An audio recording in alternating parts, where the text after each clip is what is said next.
Is this on? Okay. Good afternoon. Welcome to the City of Fairfax. My name is David Meyer.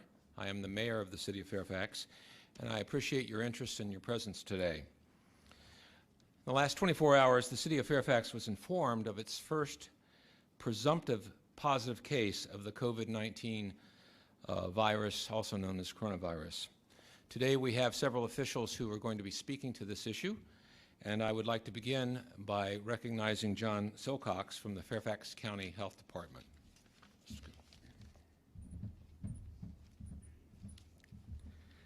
Thank you, Mayor. I'm John Silcox. I'm the Public Information Officer for the Fairfax County Health Department, and I want to welcome you to today's event. We've assembled a team of public health officials here to provide you a status update on those two presumptive positive cases here in Virginia. You're going to be hearing from representatives of our State Health Department, the Fairfax County Health District, and Prince William Health District. We also have a representative from the Director of the Department of General Services Division of Consolidated Laboratory Services with us. And I would also make time at the end to hear from our Chairman of the Board of Supervisors for Fairfax County, Jeff McKay. So as we go through this, we're going to allow those health officials to give you an update on what's happening at the city, county, and state level with this response. And then we'll open it up for some questions at the end for any of the folks here on stage.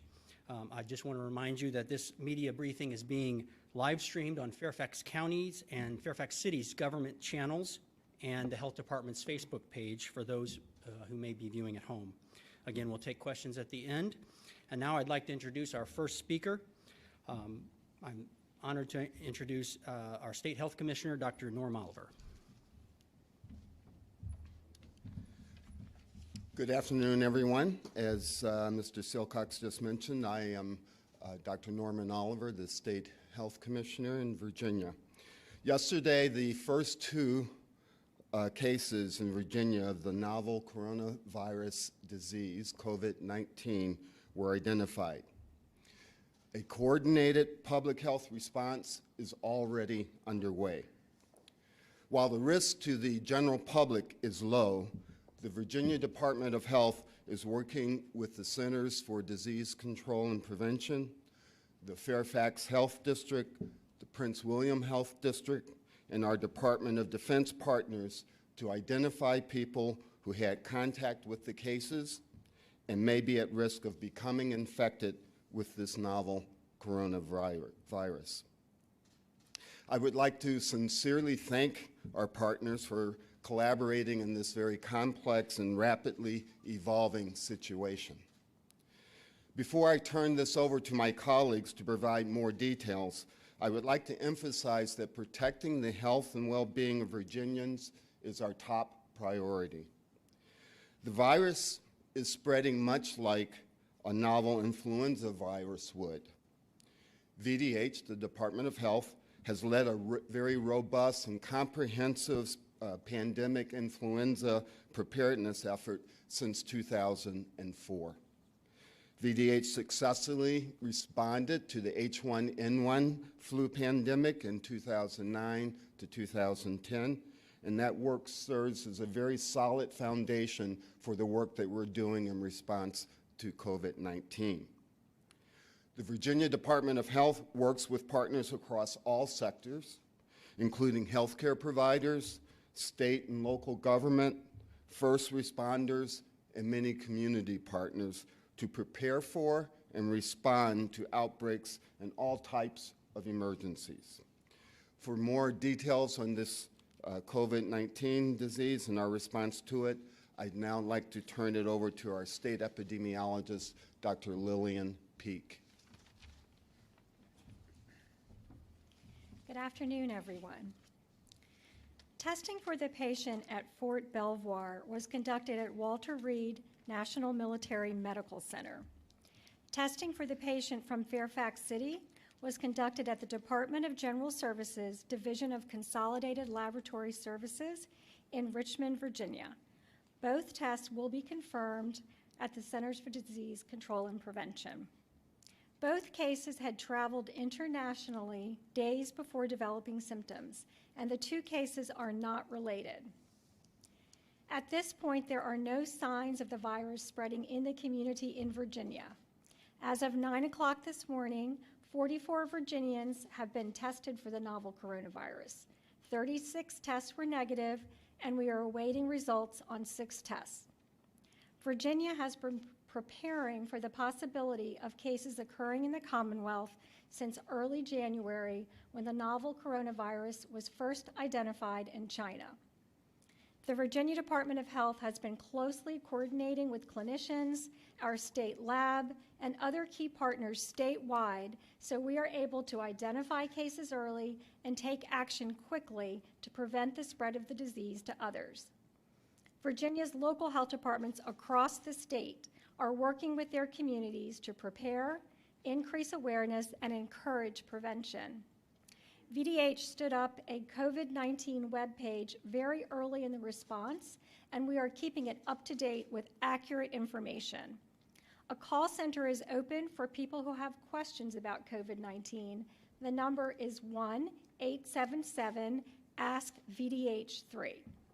If someone has respiratory symptoms like fever, cough, and difficulty breathing, and traveled to an area where the virus is spreading, or had contact with a confirmed case, please call your doctor to discuss your symptoms. Dr. Allison Ansher, the District Health Director for Prince William Health District, will now provide information about the case in that district. Good afternoon. I'm Dr. Ansher. I'm the Health Director for the Prince William Health District, which includes Prince William County, Manassas City, and Manassas Park.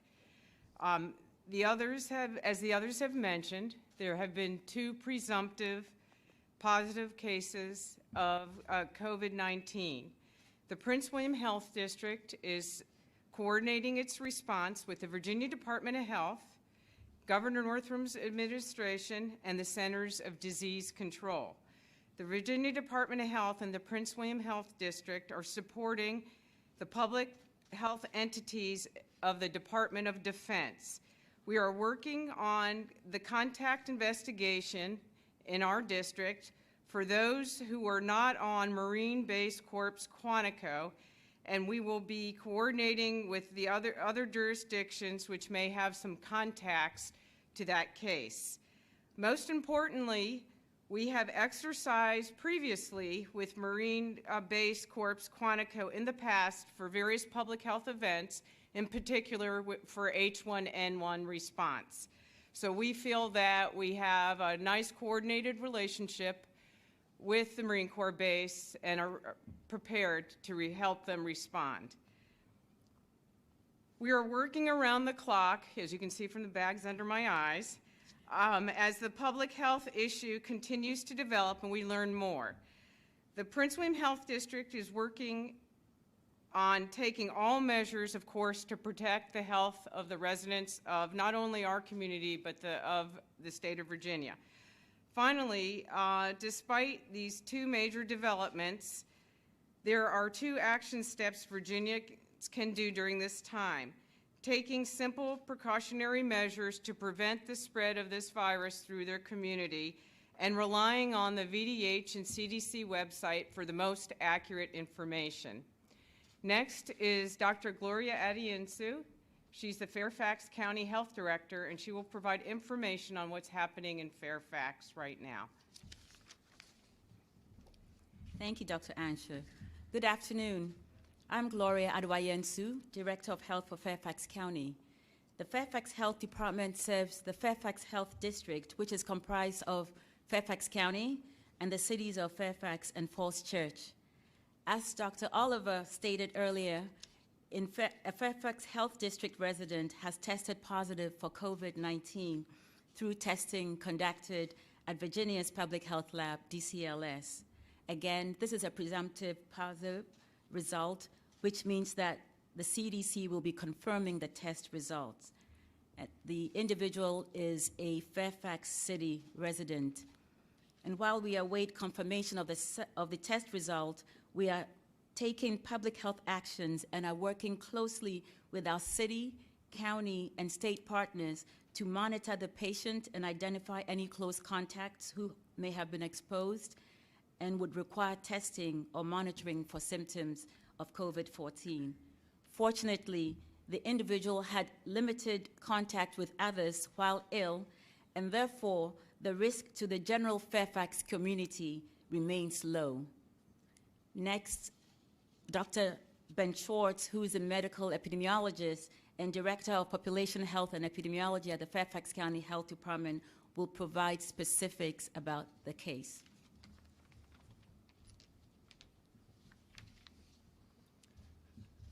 Good afternoon. I'm Dr. Benjamin Schwartz. I'm the Director of Epidemiology and Population Health at Fairfax County Health Department. The individual from Fairfax City who became ill is a traveler in their 80s who had traveled on a Nile River cruise, similar to other positive COVID-19 patients that have been identified elsewhere in the United States. The patient developed symptoms of respiratory illness on February 28th and was hospitalized on March 5th with symptoms of fever, cough, fatigue, and shortness of breath. After test results for common respiratory pathogens like influenza were negative, specimens were collected and sent to the Virginia State Laboratory for testing. And the testing came back as a presumptive positive for the virus that causes COVID-19 on March 6th. The individual remains hospitalized and is in stable condition. As Dr. Adeoyensu stated, the Health Department is working with the Virginia Department of Health and Fairfax City to identify any close contacts of this resident who might have been exposed.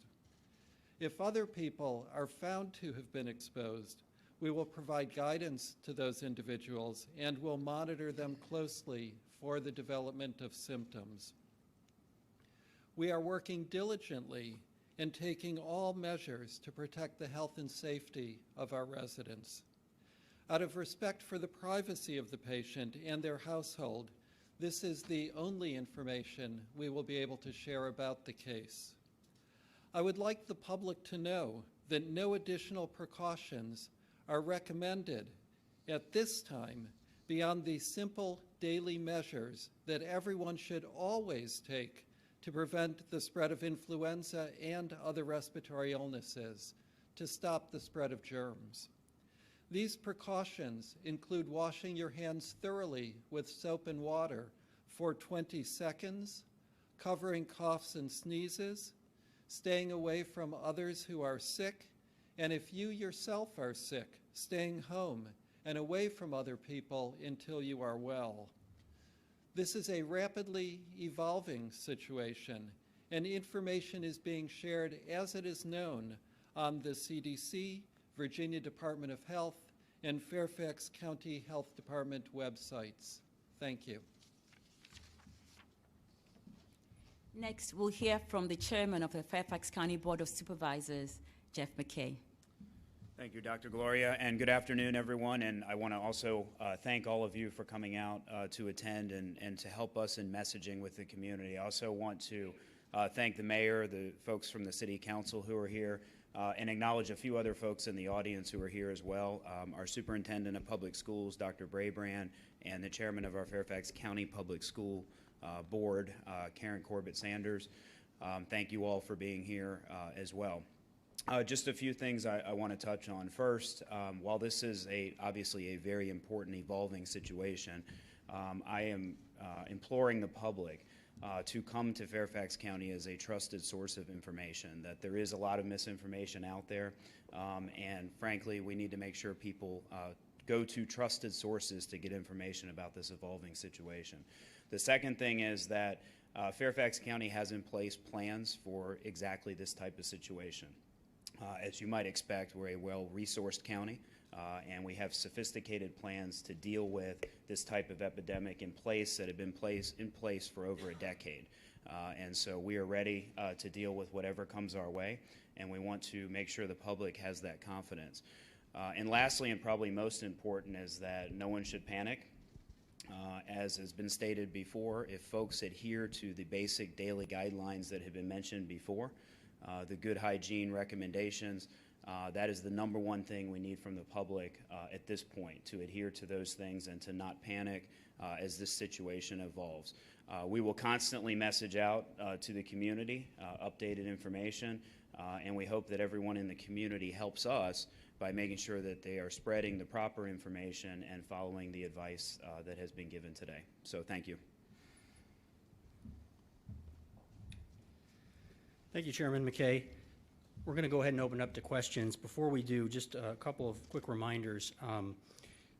As you heard from Dr. Schwartz, we are not providing any additional case details to ensure patient confidentiality, but we do have a number of experts, as you heard from here, who can speak to the actions that we're taking to respond to these cases and what we're asking our community to do. Also want to remind you that this full media briefing is continuing to be available on the Fairfax County Government channel and the City of Fairfax Government channel, as well as the Health Department's Facebook page. There are folks around with microphones, so if you have a question, if you could raise your hand and we'll take your question on the microphone so everyone can hear. And I also want to mention that we have another distinguished guest on the stage with us, Dr. Denise Toney, who is the Director of the Department of General Services, Division of Consolidated Laboratory Services that you heard from, that is doing the testing in Virginia. So if you have questions related to lab testing and those processes, she's also available to answer those questions. So with that, I'll take the first question. Hi, Rebecca Tan from the Washington Post. Question for anyone on stage who's able to answer, really. Did either of these two individuals interact with large groups of people between the time they were showing symptoms and the time that they were quarantined? Did they come into contact with school-age children or with the elderly?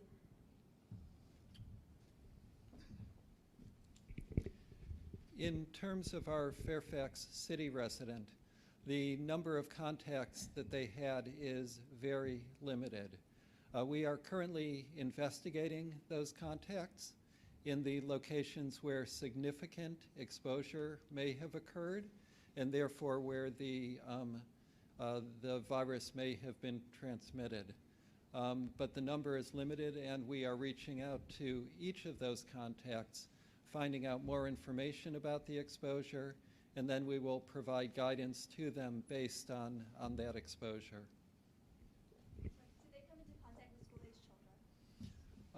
We are currently investigating whether there was any exposure. There was no exposure of school-age children in the community that we know of, and we are currently investigating the exposures that they may have had in the healthcare setting.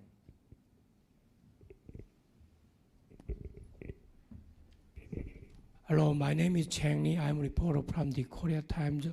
I'm a little bit late, so I didn't hear the information. I want to know where the patient is now located, how he is taken care of, and then people want to know, some people thinking about whether, Fairfax County school thinking about the online education or not. Thank you.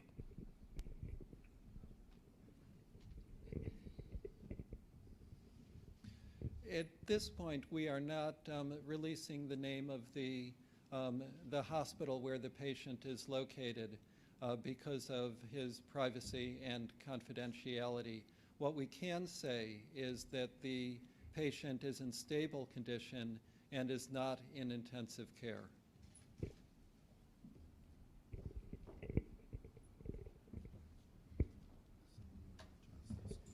Next question back here. Hey, Jess Arnold with WUSA 9. I have two questions for you. First one here, you mentioned a Nile River cruise, similar to the other one we heard. This is not the same cruise, I just want to clarify. And also, have you been in contact with other people who were on that cruise? Do you know if anyone else from the area was also on that cruise? To our knowledge, it is a different boat than the one that several of the other cases had been on. We don't know a lot of details about this cruise or other potential ill people who had been on this particular boat at that time.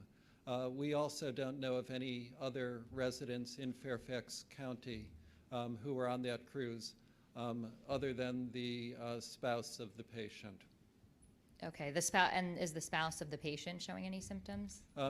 They are being tested right now. They are not showing symptoms of COVID-19. Okay, and one more question for you while I have the mic. Are you closing down any public facilities or shutting down any events or anything like that in light of this news? It's important to emphasize that the exposures occurred overseas. There were very, very limited exposures between the time the individual became ill and when he went to the hospital, and therefore we don't believe there is substantial risk in the community, and we are not recommending that any events be canceled or any venues be shut down. Hi, Katie Kairos from ABC7. I had a question on the Marine patient. So I wanted to ask, he was living at Fort Belvoir. Is there any more information about the official business that he had been on and the dates of when he was ill? He is not living in Fort Belvoir. He is getting care in Fort Belvoir. He lives on Marine Corps Base Quantico. He developed symptoms on 2/14 and returned to the United States on 2/17. Again, this is an instance, we believe, of travel-associated COVID infection, not locally transmitted.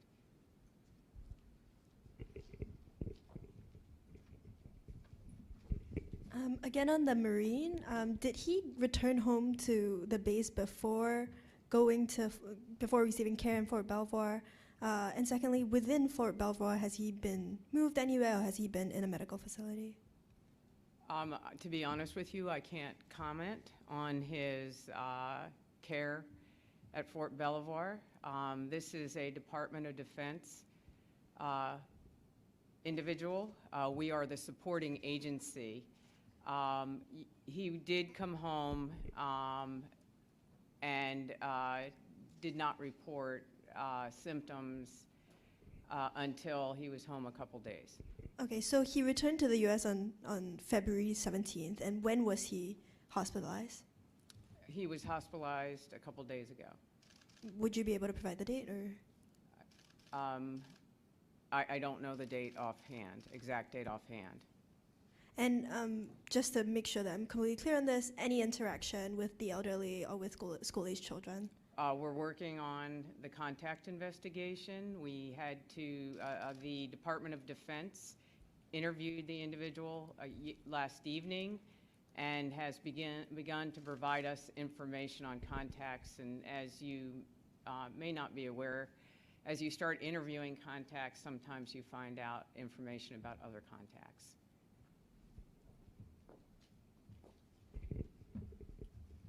We have a question in the back.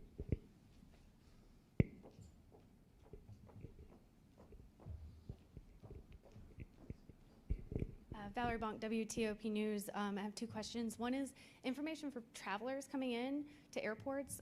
Is there something that they should do? Should they self-quarantine if they're coming back from Italy or a cruise of some sort? So the CDC is monitoring the situation globally, and they have set up a website, or on their website for COVID-19, they're issuing travel alerts. And so you can go to their website to get specific information. It depends on whether the patient or the traveler is returning from a country that has a level 3 travel alert versus a level 2 travel alert. There are specific recommendations, and those countries are changing. So I think the best thing to do is to go to the website and get the most current information. Great. And my other question is, people who are panicking, what should people do to avoid infection? What should they actively be doing right now? So the most important thing right now in Virginia, because we do not have any signs of COVID-19 spreading in our communities here, is to stay tuned to what's going on. Make sure that you have accurate information. There is a lot of misinformation out there, so get your information from a trusted site with accurate information like VDH, CDC, or Fairfax County. So that's most critical. Just keep up to date with what's going on. And as we've said, there are simple measures that you can take to prevent the spread of respiratory diseases, including COVID-19, and that's hand washing, making sure that you're covering your cough, staying home if you're sick.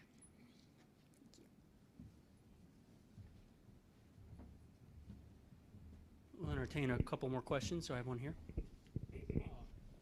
Chang again from the Korea Times. Actually, my second question was not answered. A lot of kids now attending, public school. As I remember, around 200,000 kids, attending, and then their parents are very much worrying about what happened the last weekend. The Marine soldier, and then this, the person from the Nile travel. So this morning I talked with some parents. They told me about maybe Fairfax County School, might be thinking about the online education, because now that's what's happening in Korea. Now parents, they do not want to send their kids to the schools. And then I have a question directly, Chairman Jeff McKay, how are you going to respond to this? What's happening now? Thank you. Yeah, so good question, and as I mentioned before, our superintendent of public schools is here. I think at this point in time, the message is very consistent with what we've already heard, which is if your child is having any symptoms or is ill, don't send them to school.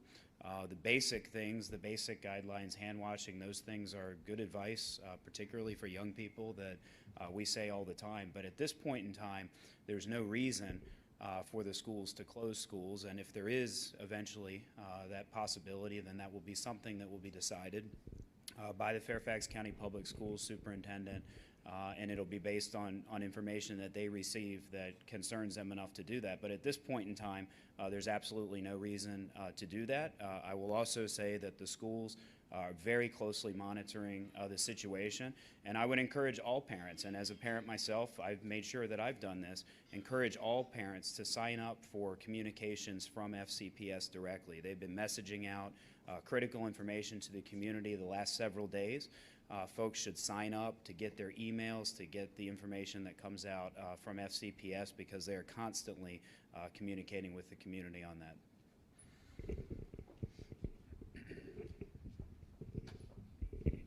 Question up here. Sorry for the many questions. I'm wondering if someone could confirm the name of the cruise that the individual was on. There are several sort of different reports of different cruises. There were 3 individuals in Maryland who were also on a cruise on the River Nile. So really just trying to be as specific as possible here. So I think the information we provide is as specific as we can be at this point in time. We do need to balance the need to protect the patient's confidentiality, as well as determine if additional information warrants releasing more information based on the contact investigation, then we would do so. But at this point in time, the information that we've released is all we would provide at this point. We'll take one more question. Yes. Fairfax connection. Can you say at all whether the Fairfax City resident is a male or a female? So I think we identified that person as male, but we are trying to limit information about that individual, because obviously we do want to protect patient confidentiality, and we're trying to do that in accordance with how other public health departments are handling these case investigations. So this will be the final question. Thank you.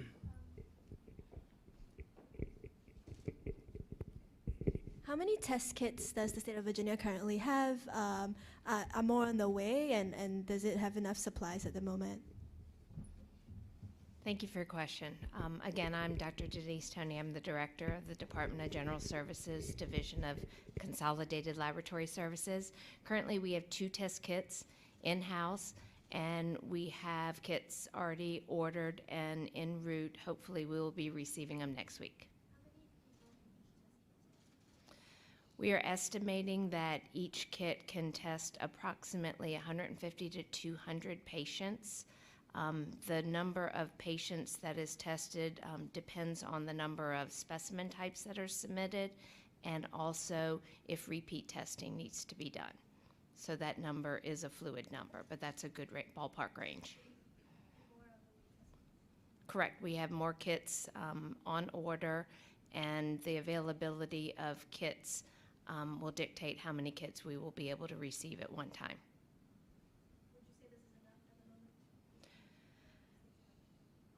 Currently, we have adequate capacity to test all the specimens or all the patients that we are currently receiving. So we do have the capacity to handle the volume now.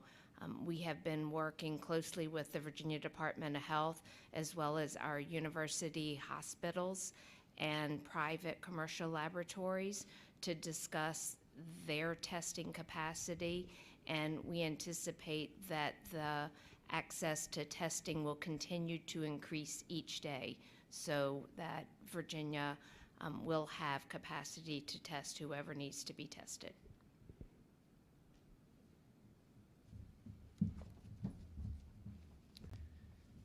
So with that, I'd like to turn it over to Mayor David Meyer to close us out. Thank you. I want to thank all of you for being here today. This is a very serious health crisis, but I hope that by the conversation that has ensued this afternoon, all of you will have the confidence that the risks to our general population is extremely low at this time, and that the sources of accurate information are robust, and they're being updated daily, if not more frequently. And I encourage all residents to avail themselves of those sources of information and to follow the best practices that we've discussed. With that, I want to thank my colleagues from Richmond and from the Fairfax County for being here. I hope that their presence today will give you confidence that your leadership and especially the professionals in the state and local government are on top of this situation. So thank you very much for your presence today and for all of you being here.